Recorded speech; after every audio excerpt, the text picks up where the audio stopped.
नमस्कार, आप देख रहे हैं ग्रेटर जम्मू और मैं हूं आपके साथ नीतू सिंह। जिस तरह से स्पेशल पार्लियामेंट्री सत्र जो है वो शुरू हो चुका है और इसको लेकर फिर से एक बार पनन कश्मीर द्वारा अपील की जा रही है कि जिस तरह से 90s में कश्मीर में जो एग्जॉडस हुआ था उसको लेकर जो सरकार है उसे करार करे कि वो जो एग्जॉडस हुआ था वो नरसंहार है। इस पर बात करने के लिए हमारे साथ मौजूद हैं पनन कश्मीर के चेयरपर्सन हमारे साथ हैं अजय चुरुंगू जी, डॉक्टर अजय चुरुंगू जी। सर, आपने फिर से एक बार अपील की है कि स्पेशल पार्लियामेंट सत्र में जो नरसंहार हुआ था उससे जो है लागू किया जाए, उसके ऊपर कुछ संज्ञान लिया जाए। क्या कुछ कहना है आप? देखिए, विशेष पार्लियामेंट का सेशन चल रहा है तो हमने प्रेस कॉन्फ्रेंस की है।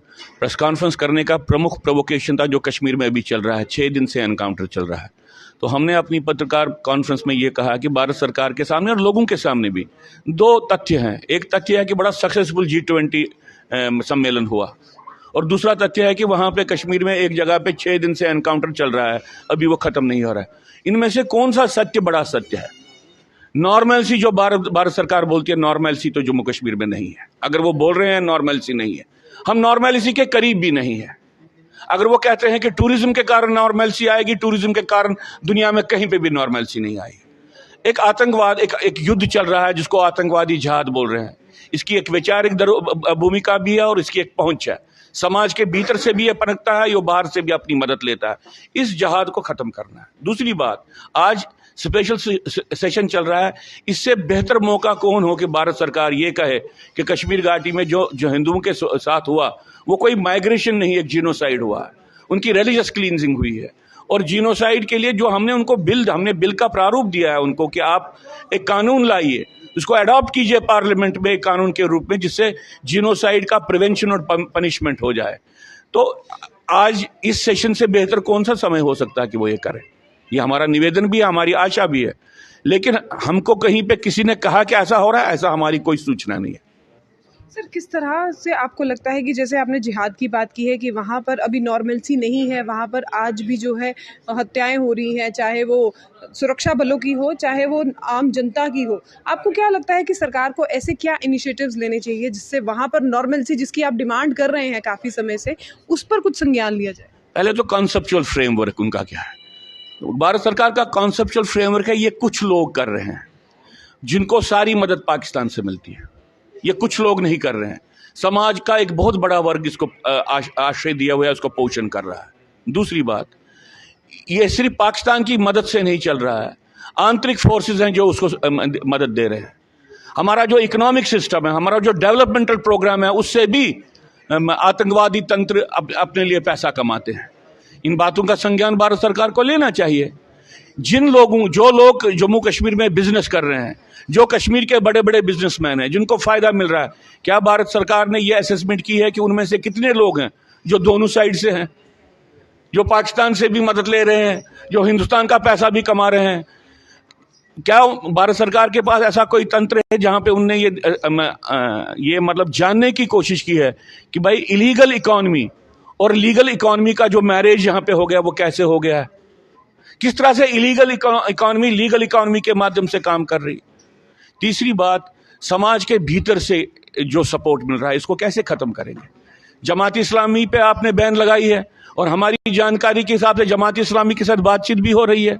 जमात इस्लामी के सारे स्कूल चल रहे हैं। ऐसे लोग जो वहां पे रिलीजियस एजुकेशन के स्कूल चला रहे हैं उनको आप अवार्ड्स दे रहे हैं, नेशनल अवार्ड्स दे रहे हैं। ये आपका इशारा किस तरफ? मैं नाम किसी का नहीं लूंगा, लेकिन मुझे मालूम है जो लोग वहां पे रिलीजियस स्कूल चला रहे हैं, ऐसे बहुत से लोगों को इन्होंने अवार्ड्स भी दिए हैं। उनका बैकग्राउंड क्या है मुझे नहीं मालूम है, या इनको मालूम है। तो आप अगर एक आतंकवाद को फाइट कर रहे हो तो आपको उसके वैचारिक स्वरूप को, उसकी जमीन पे पकड़ कितनी है उसको, और फिर उसका जो तंत्र है सबको समझना है। आप कॉस्मेटिक एक्सरसाइजेस करके दुनिया को ये नहीं समझा सकते कि आपने युद्ध जीत लिया है। भारत सरकार ने एनक्रोचमेंट के खिलाफ कार्रवाई शुरू की, अब देख लीजिए फर्दर एनक्रोचमेंट्स भी हो गई हैं। क्या कर रहे हैं? छोड़ दिया सबको। 2 पॉलिटिकल पार्टी के लीडर्स ने इंटरवीन किया, भारत सरकार पीछे हट गई। हम तो ये सामने देख रहे हैं। इसी तरह से जो इकोनॉमिक एक्टिविटी हो रही है, क्या भारत सरकार के पास कोई तरीका है ये समझे कि इस इकोनॉमिक एक्टिविटी का अलगावादी समर्थित या अलगाववादी के समर्थक जो बिजनेसमैन है उनको नहीं मिलना चाहिए? क्या ऐसी शिनाख्त उन्होंने की है? लेकिन सर एलजी मनोज सिन्हा जी द्वारा भी एक स्टेटमेंट है जिसमें उन्होंने ये साफ तौर पे कहा है कि जो लोग आतंकियों को जो फेवर कर रहे हैं या जो उनको शरण दे रहे हैं उनके लिए भी जो है कमर बहुत तरीके से कस ली गई है और उनका भी जल्द ही जो है सफाया कर दिया जाएगा। हमको एनक्रोचमेंट के बारे में मैं उन पे कोई अविश्वास नहीं कर रहा हूं, लेकिन ये तो देखने वाली बात होगी ना, अंदर उनकी प्रॉब्लम है, अंदर फोर्सेस हैं जो इसको चला रहे हैं। जब तक ना उस तंत्र को ध्वस्त किया जाए तब, और वो कैसे ध्वस्त होगा जब उनको मालूम है कि भाई जिन्होंने जिनोसाइड किया उनको मालूम है कि हमारी ताकत इतनी है कि भारत सरकार ने इसको माइग्रेशन कहा। वो ये तो उनकी ताकत का सूचक है कि उनके पास इतनी पावर है कि भारत सरकार डरती है ये कहने से कि वो हिंदुओं को वहां पे क्यों मारा गया है। तो ये प्रोसेस है वो तो देख रहे हैं, और उससे कितना प्रोत्साहन मिलता है ग्राउंड पे जब आप अपनी हेल्पलेसनेस अपनी पॉलिसीज के माध्यम से दिखा रही। देखिए जो ये एनकाउंटर हुआ है अभी वहां पे चल रहा है ना, जो लोग ये कर रहे हैं, क्या वो वहां पे जिन हिंदुओं को भारत सरकार ने जबरदस्ती वहां पे लिया उनको नहीं मार सकते? उनकी तो बेचारों की कोई प्रोटेक्शन ही नहीं है। अगर उन्होंने फैसला किया कि हमको 10 लोगों को मारना है, वो 10 लोगों को भी मार सकते। आप बड़ी उद्घोषणाएं करते हैं टूरिज्म की, जो लोग आपके साथ एनकाउंटर कर रहे हैं यहाँ पे जिन्होंने राजौरी में किया, क्या वो टूरिज्म पे हमला नहीं कर सकते? क्या आपको लग रहा है कहीं पे खतरा है? क्या आपको लगता है कि आपको सिविलियन प्रोटेक्शन के लिए एक नई सोच रखनी चाहिए? अगर आपको ये नहीं लग रहा है तो फिर आप संवेदन शून्य है। सिविलियन प्रोटेक्शन की आप बात कर रहे हैं तो क्या लगता है किस तरह की प्रोटेक्शन जो है इस समय वहां पर देनी चाहिए, क्योंकि इस समय जो सुरक्षा बलों को पूरी तरह से सशक्त करने के लिए, पावरफुल बनाने के लिए हर मुमकिन प्रयास किए जा रहे हैं सरकार की तरफ से। पहली बात तो चाहिए थी कि भारत सरकार को यह सूचना दुनिया को और कश्मीर के अलगाववादी तंत्र को देंगे, हम अपने सिटीजन्स को आपके डिस्पोजल पे नहीं रखेंगे। जिनको वहां पे नौकरी के लिए फिर से जबरदस्ती लिया गया उनको रिलोकेट करना चाहिए था। इसकी एक बड़ी पॉजिटिव मैसेज पूरी दुनिया में जाती कि भाई भारत सरकार सचेत है, वो अपने सिविलियंस को शील्ड नहीं बनने देगा। दूसरी बात, भारत सरकार को एडवाइजरी लानी चाहिए टूरिज्म को लेके। J&K में उनके सिविलियंस हैं, पैट्रियोटिक सिविलियंस जम्मू कश्मीर में, वो सुरक्षित नहीं है। उनको इस बात को समझना चाहिए। अगर उनके सिक्योरिटी फोर्सेस सुरक्षित नहीं है, सिविलियंस कैसे सुरक्षित है? सर आखिरी में जानना चाहूँगी, आपने मुद्दा उठाया है जिनोसाइड का कि जहाँ जिनोसाइड जो हुआ था उसको लेकर भारत सरकार एक संज्ञान ले, लेकिन अब के जो मौजूदा हालात हम देखते हैं, पहले भी आतंकवाद था, आज भी है, लेकिन पहले घरों में घुसकर जो है आतंकी हमला किया करते थे। अब तो जो है सुरक्षा बल इतने सक्षम हो चुके हैं कि उनको बॉर्डर पर ही निरस्त कर देते हैं। देखिए मैं आपकी बात को मानता, सुरक्षा बलों की एक्टिविटी पे मेरे को भी फख्र है। अगर सुरक्षा बल का कोई व्यक्ति मारा जाता है तो मैं अंदर से मेरा दिल भी रोता है। लेकिन आप मुझे बताइए, जो अभी ये एनकाउंटर चल रहा है 6 दिन से, ये कौन कर रहे हैं? आतंकवादी कर रहे हैं, जिनके बारे में सरकार ने कहा था कि आप लगभग खत्म हो चुके हैं।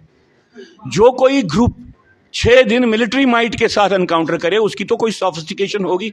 क्या भारत सरकार इस बात को मानती है? इसी तरह से राजौरी में जो एनकाउंटर हुआ उस वक्त महीने भर चला। तो जो लोग कर रहे हैं, हम इस बात को नहीं मान रहे हैं कि वो खत्म हो चुके हैं, उनकी सक्षमता नहीं है। कभी कभी हमको लगता है कि उनकी सोफिस्टिकेशन कुछ एरियाज में बढ़ी है। देख लीजिए, आज भारत सरकार बोल रहा है कि हमने ड्रोन लाए। पिछले 3 साल से आप नहीं सुन रहे हैं कि आतंकवादी ड्रोन इस्तेमाल कर रहे हैं? ऐसा क्यों है कि हम टेक्नोलॉजिकल फ्रंट पे उनसे पीछे हैं? तो बहुत सी बातें हैं जो भारत सरकार को समझनी चाहिए और वो समझते नहीं है। तो ये थे हमारे साथ पनन कश्मीर के चेयरपर्सन डॉक्टर अजय चरुंगू जी, जिनका साफ तौर पे कहना है कि जिस तरह से 90s में एक्सोडस हुआ था उसको सरकार जो है एक मानव हत्या नहीं, उसको नरसंहार जो है पार्लियामेंट्री सेशन में इस पर बात करे और इस पर मुद्दे भी उठाए जाएंगे। और जिस तरह से इस समय टेररिज्म फिर भी फैल रहा है और वहाँ बात की जाती है नॉर्मलसी की, तो सरकार को एक बार फिर से संज्ञान लेना होगा कि क्या टूरिज्म से ही नॉर्मलसी आती है। इस पर आप क्या विचार रखना चाहते हैं कमेंट सेक्शन में कमेंट करके ज़रूर बताइएगा। तब तक के लिए मुझे दीजिए इजाज़त। कैमरामैन अजय जाड़ू के साथ मैं नीतू सिंह, ग्रेटर जम्मू।